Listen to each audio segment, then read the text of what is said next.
Hey, my good people, my name is Marlene and I'm here for part 2 of my Thailand story um, on human trafficking. So after we were done with the whole process of check-in, we were directed to go to the waiting area, and there we waited for the plane that we are going to board so that we can go to Ethiopia. We are using Ethiopian airline. So I will not tell you the exact time because I can't remember the exact time the plane came, but we boarded the plane and we started the journey to Ethiopia. I remember I told you we had a group, a WhatsApp group, which we were communicating with the person that was in Thailand. So we were told to take a picture, or rather a selfie, of each and every one of us while in the plane, so that they could see that we have started the journey to go to Thailand. So each and every one of us took a selfie. I will pin my picture, the one I took while at the plane. So that was supposed to be our routine. At every stop we were supposed to take a picture and send it to that group so that they could see that we are still continuing with the journey. So we boarded the plane and we started the journey. So the journey took us from Kenya to Ethiopia.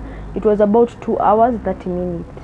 So we reached to Ethiopia, and once we reached to Ethiopia, we took a picture as a group and forwarded to that WhatsApp group which had been created.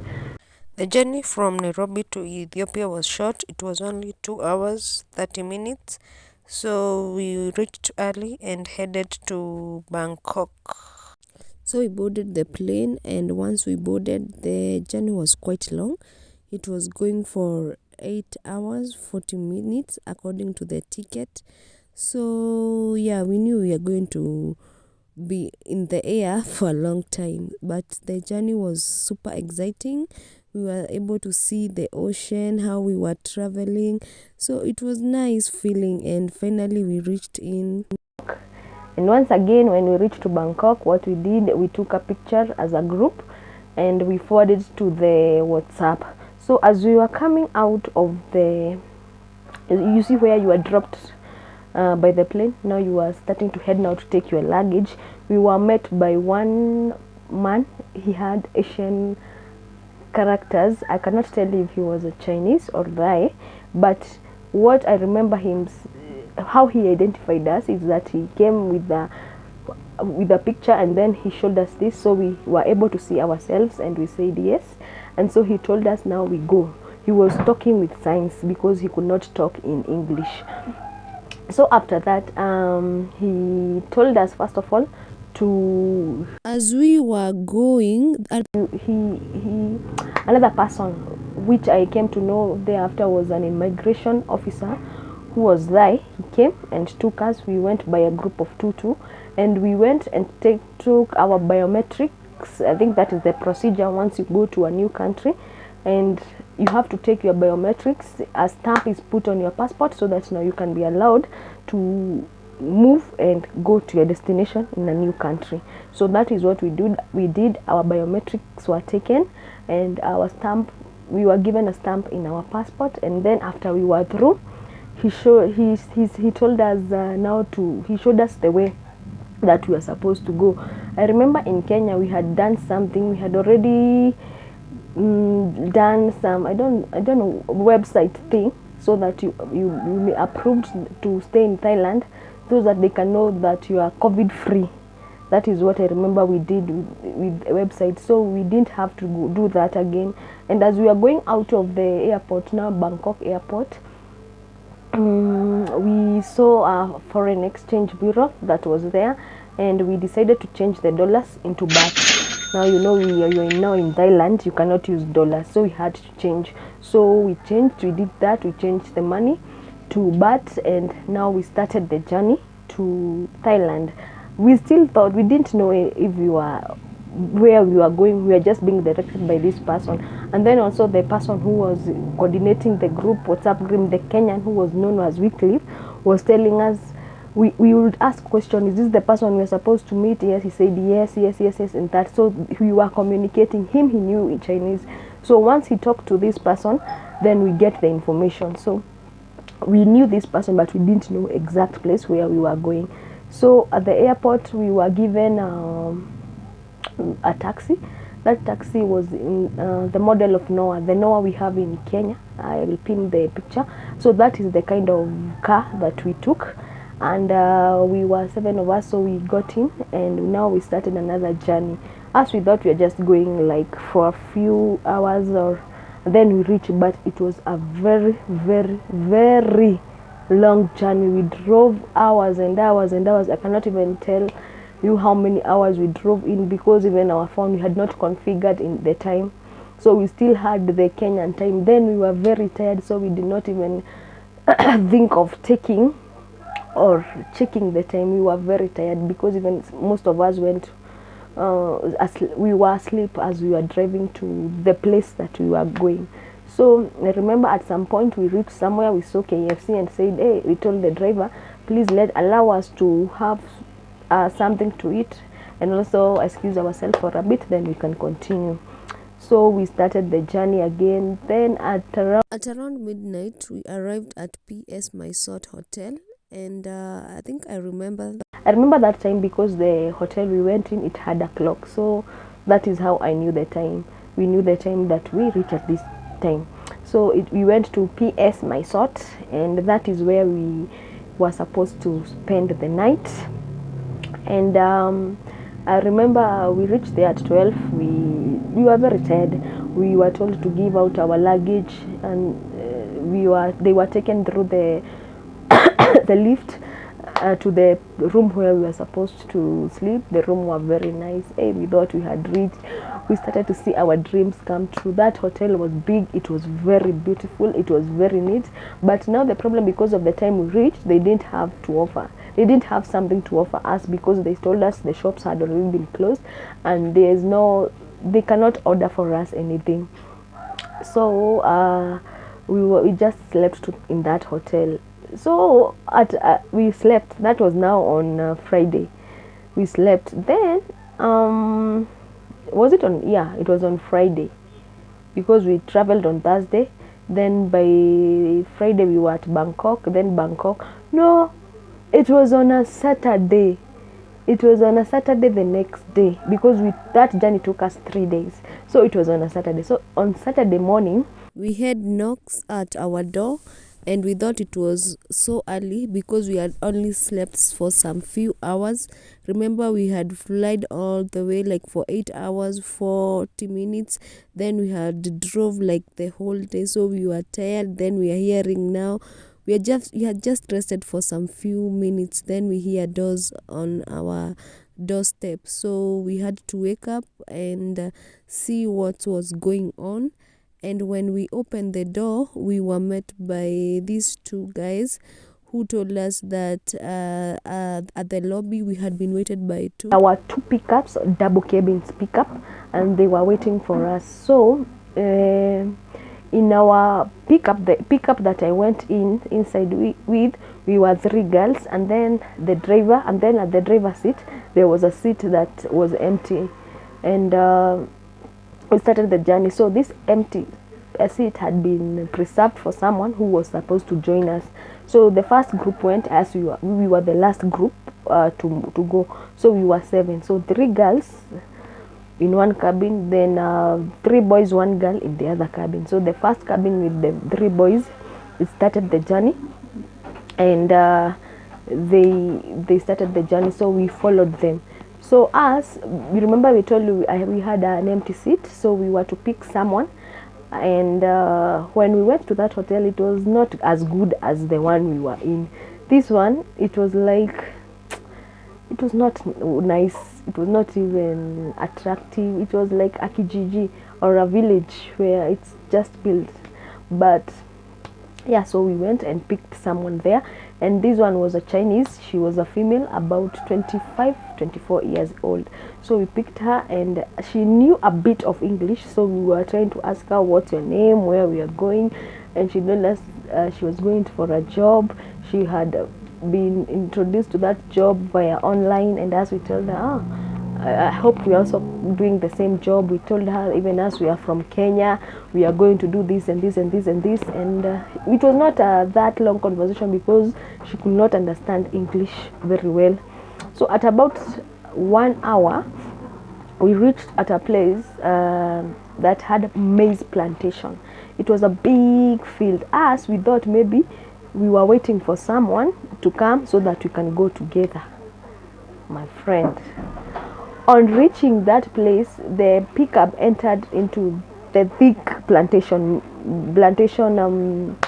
farm, and it reached somewhere and it stopped, and we were told, now you should get out and come out with your things. My friend, we started to Kenyans in us, those that were Kenyans. No, our group, the first group had already gone. Now in our group, I'm telling how we reacted.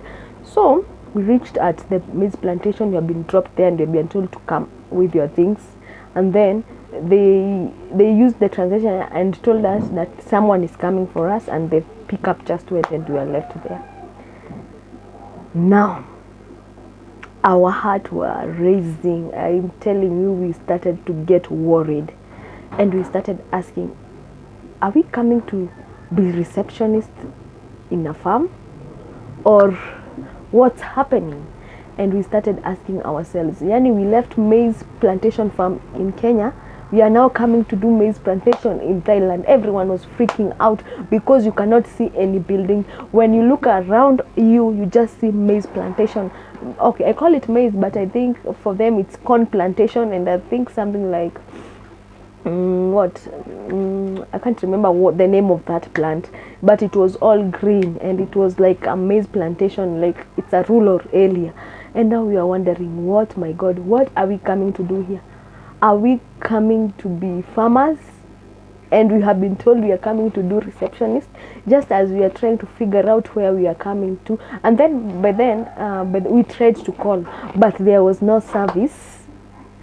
While in that place, we tried to call. Hey, we started to freak out. I remember even one of my friends started to cry because now she was like, guy, where is this place? So as we were discussing and trying to figure out what is this place, we saw two gentlemen coming. And these people, it's like they were workers in that farm because they were not dressed well. They were eating we had something in their mouths. In Kenya we call it mira. I don't know what they call it in Thailand. And so they came. They did not even talk. They just came and took the bags and directed us using sign and told us. So we were supposed to follow them. Hey. As we were following them, that place was also muddy. I think it had rained the night before, so the place was muddy. So we had to follow them. So as the two carried the bags, and they told us, if I have carried the bag, please follow me. So the two of us, our bags that had been carried, we followed them. Then as we were going, we saw another two people that were to carry the remaining two bags of our fellow people that we were with. So we started to head to wherever we were going.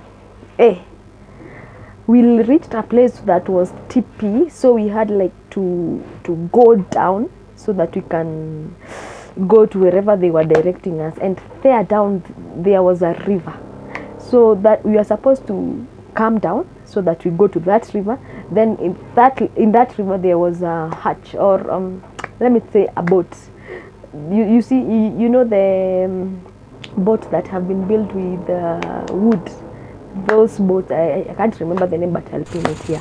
So that is what we were driving with, my friend. Now we were all shocked.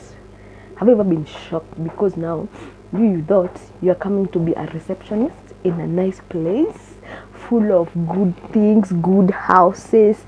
Even you are not supposed to carry. I'm telling you, that place that we passed, even Kenya, my country, hey, it's even more beautiful. So we were very worried, and immediately started to say, guy, have we been conned? Have we been kidnapped? Where is this place? And then to make the matters worse, the phones, there was no service. We could not call anyone. as we were just going. But remember, I told you at every juncture we were taking pictures. So even the time that we reached that maize plantation farm, those people that met us, they came, they took a picture of us, then they sent. I don't know why they sent. So we were directed to that place. I will show you the river that we crossed and the pictures that we took, my friend. And even that day, I remember I had worn very well that dressing that I had worn out of the hotel. It was not a dress code that was supposed to go through the roads that we used to go to wherever we were being taken. I'm telling you, me, I thought this place we were going, it was a place full of, you know, paradise, but it wasn't the paradise. So we crossed over to the other side using this boat. Then it was also full of maize plantation. We had to climb up, and I remember at some point we saw some houses. You know, the Thailand houses, they're not like houses, but it's a shelter that has been built, people can live in. And there I remember we saw another woman. Now she's a Thai, I don't know. By that time we knew she's a Thai. We saw another woman, she had 5 kids, very little small babies. They were, sorry to say, but they were very dirty. They were, and then it was like a family, but that place they were staying in, it was not like a place where you'd expect a person to live in. So we were very worried, and now I started asking. I sank, my heart sank after seeing this, and I started wondering, oh my God, where is this place? This is a place where a normal person lives. I've come out all the way from Kenya to come and witness this. I'm telling you, my heart was just racing. I was very afraid at that point. No one even wanted to talk. We could not even, but what we were doing, we were saying, we had a Kenyan saying, yani, hata kibera yetu, it's a slum in Kenya, we call it kibera, haiko hivi. Now we are coming here to do this thing. What? Now we were totally confused. No one knew what was going on, but they were saying like, I remember there was one boy who said, ikitu inaka, it's not legit. Yani this whole thing is not legit. It's like we are bangi or bang. In English it's called bang. Tumekuja kama bangi. You know, bangi, it's a drug, kind of drug. So before it reaches the user, it passes via a lot of people so that it can get to the person who is using it. It's like it's not open. That road, it's not transparent until it reaches to the user. It's not. So that is how we were going to that place. We were going to work. Our place was like, you give to this person, you give to this person, you give to. It is not. Then we were using a lot of panya route or unsafe roads. I think we were hiding from something. So all of us, we were like, guys, tumekuwa bangi. We have been like a bang because these things is not transparent. Anyway, we stayed there at that shelter like for about, I'll pin those the kind of houses that we were in. We stayed like for 20 minutes. Then after some time, we were told they blowed something. They had they like, whoo. You see, it's like a whistle, and then now two pickups that we were with before, they came. So they came, we were told to enter. Hey, at least we said, hey, finally, this is not the final destination. But I'm telling you, from that point onwards, up to where we were going, we knew there was something definitely wrong. But now the problem is we could not call anyone. So yeah, we got into the pickup and now continued with the journey. And I remember at some point when we now got to the main road, because now we had diverted, we are no longer in the main road, we had even gone to the maize plantation. We reached now to the main road, and that main road, it was blocked with it had like some officers, and these officers, they were like you see, KDF, Kenya Defense Force. They were like that Thailand Defense Force who were like protecting that road. So they had to get inside the pickup. You remember I told you it was a pickup with double cabin. So this place that they normally put the luggage, That is where the KDF of the officers or the person of the authoritative officers got in. So, and they had guns. So we went as people who had been protected. Let me say, it's like they were protecting us from some. As we remember, we were in darkness. We cannot communicate with these people. So as we are just there, we are just following what we are being shown by a sign. So each we had to pick up. So each and every pickup had like some person of KDF. Allow me to use KDF. Had KDF in each and every pickup. So we went when we were protected. So we went like for 1 hour.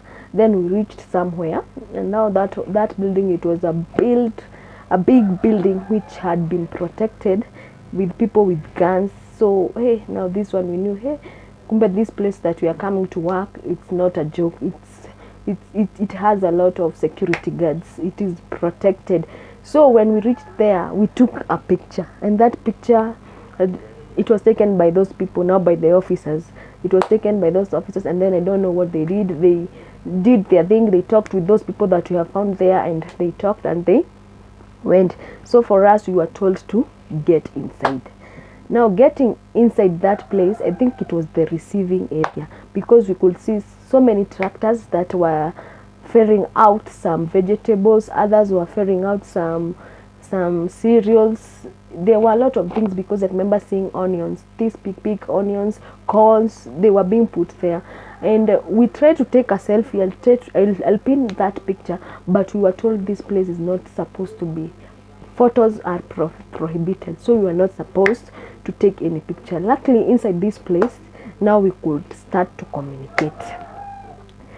Now we are inside that gated building. It has some soldiers, and we are now in the receiving area. So we settled a bit, because now we saw that we were in a building that had been protected, but we are still in the receiving area. We have not been shown the exact place where we are going to work. So we still have mixed reaction as to whether this thing is real. Is it I don't know. We were very confused at this point. So that's what I'm telling you. The whole thing, it was not real. Yani it had a lot of red flags, and yeah. So we reached that place. I'll just pin down the gate, even the inside, how it looked like, and we were shown. We went now to after we moved out of the receptionist, we found another building, but it was not a big building. It was like their office. So we had to go inside there so that we can register and now proceed to the place where we could now rest. But while at this place, we could see like just further from us, there was big apartments that had been built. So we assumed those were the places that we are going to stay. So we were told in that place, before we could proceed to those apartments, we were told to sign something, and that something said that we were supposed a contract. It's like a contract we were supposed to sign before we could enter. Now remember, I told you we were supposed to be paid 110. Now I remember this contract, when we started reading, it had said you will get that 110 only if you meet the target that it ought to be met. And we were asking our question, that was not what we were told in Kenya. As we were just told we are going to become receptionists, and that it. And then the contract proceeded to say, I don't know why we didn't take a picture, but I think we should have, because now I would have been reading what it said. I just remember some few elements in that contract. It said we were supposed to work for 12 hours, and also it also said that heavy punishment would be incurred for anyone who breaks the law. As we had not been told about beatings, that there are going to be beatings or whatever. We had not been told that. So these are things that we are finding a bit unreasonable. And so the 7 of us said we are not going to sign the contract. So you remember, we cannot communicate in English. So we used a translator in one of our phones and told them we are not signing this thing, and then we translated it to Thai. And then when they had, there was one person who was hearing Thai, so we came to know even these people, they were not Thai. Not all of them were Thai, they were Chinese. So as because we had only met the Thai people, so we still thought, and we thought we were in Thailand, so our minds were, we are going to work with Thai, and this thing is Thai, nothing, communication is Thai, so we didn't know. So luckily there was a person who understood Thai, and he told us, if you are not going to sign that thing, you are not going to be allowed to enter. So we remembered the journey that we had come from, and now we knew that, hey, you have to sign, because now you don't want to go back to that journey, because we have passed through a lot. The journey was like hell. We have seen maize plantation, we have been taken to a boat, we have crossed the river, so we don't want that journey. We said, let us sign. There's nothing bad that can happen.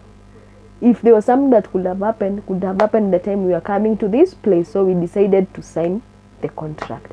So that is how we signed the contract, and we were taken at that office. We could not walk. That place, they had cars, so white Noah, kind of a Noah model, it's the one that came for us. And now all of us, no, we could not fit, so all the girls, the three of us, could fit in one vehicle, so the four girls. So we entered into the van, and we were taken to our hostels. That is what we are told. Now we are going to the hostel, and then the boys, they were taken by another vehicle, and they were taken to their hostel. Now this whole thing, as we were going to the hostel, we were like, hey, we have come from far, I hope there's nothing big, or we are not going to get any other surprises. So when we went to the hostels, hey, we are shown the girls hostel. I'm telling you, when we went to the hostel, now we started to see people, and mostly they were white people. I think they were, now I came to know they were Myanmar. I don't know how they call their people, Myanmar people, and also they were Chinese people. Yani that place was, it had a lot of different nationalities. But when we entered, I think most of the people were in their workplaces. So we could only see white people walking around. We had not seen other nationalities or other black people like us at that first time. So we were shown in our hostel. Getting into the hostel, the hostel was dirty, my friend. The room was just, I'm telling you. So be sure to join me for part 3, as I told you what we did from the hostel, and then now how we started now to get used to the environment, or to adapt to the environment that we have been introduced to. This story, as I told you, is very long, and I hope you are going to learn something, and also you are going to be careful. Anytime you get an opportunity, you think twice, because if we had thought twice of this thing, we could not have found ourselves in such a situation. I hope you have enjoyed. Stick, subscribe, and like for more on this. My name is Marlene Dota. Be blessed. God bless you.